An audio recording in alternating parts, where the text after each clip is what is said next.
আজ মেয়ের জন্মদিন, তো সকালবেলা মেয়ে ঘুম থেকে উঠতেই ওর জন্য আনা গিফটটা দিয়ে দিলাম। আমি যাই কিনে আনি মেয়েকে কিন্তু আগেই দেখাই, আর এই ড্রেসটা এনেছিলাম ও কিন্তু জানে না।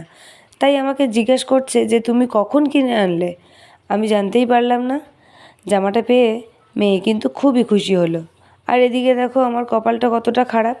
আমি কিন্তু এবছর ওর জন্য সারপ্রাইজ প্ল্যান করে রেখেছি, কিন্তু দেখো আঙুলটা কতটা কেটে গেছে। কাজ করতে খুবই অসুবিধা হচ্ছে। আর যেহেতু ওর জন্মদিন, তাই ওর বান্ধবীদের আসতে বলেছি। এটা মেয়ে জানে না, কিন্তু ওকে তো বাড়ির বাইরে বের করতে হবে, না হলে সারপ্রাইজটা হবে কি করে। তাই পাঠিয়ে দিলাম বোনের সাথে ডান্স ক্লাসে। ও যাওয়া মাত্রই আমি সবাইকে ডেকে নিয়েছি। সবাই মিলে সুন্দর করে সাজাচ্ছে। ও আবার চলে আসবে, হাতে তো বেশি টাইম নেই। তো আসার আগেই আমরা সবাই লুকিয়ে পড়েছি। আমার মেয়েটা একটু নিরামিষ, দেখো খুশি হয়েছে কিন্তু কোনো রিয়াকশানই নেই। বন্ধুদের সাথে ব্যস্ত, আমি এখন বাদ। এখন তো আমার সেই গানটাই গাইতে ইচ্ছে করছে।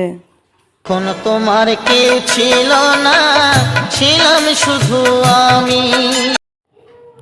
তো যাই হোক, আমার মেয়েটা এরকম হলে কি আর করা যাবে। তারপর আমি একটু শাড়ি পরে নিলাম, মানে ওই কাজের মাসির মতো, কারণ দিনটা তো ওর। তাই আমি আর সেজে কি করব। ওকে বললাম আমার দেওয়া ড্রেসটা পরে আসতে, তত সময় আমিও কেকটা রেডি করে ফেললাম।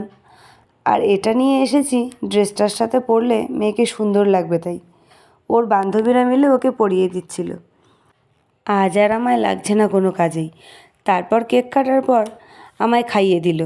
হাত কাটার জন্য আমি আর নিজের হাতে খাইয়ে দিতে পারলাম না, ওর হাত দিয়েই দিলাম। আমি এই কাটা হাতেই সবার জন্য ফ্রায়েড রাইস চিলি চিকেন বানিয়েছিলাম। তারপর আর কি, আজ তো ওদের আনন্দ করার দিন। তাই ওরা সবাই মিলে অনেক মজা করছিল, ভিডিও বানাচ্ছিল, ছবি তুলছিল, এনজয় করছিল। আর এই আনন্দটা দিতে পেরে আমিও খুব খুশি।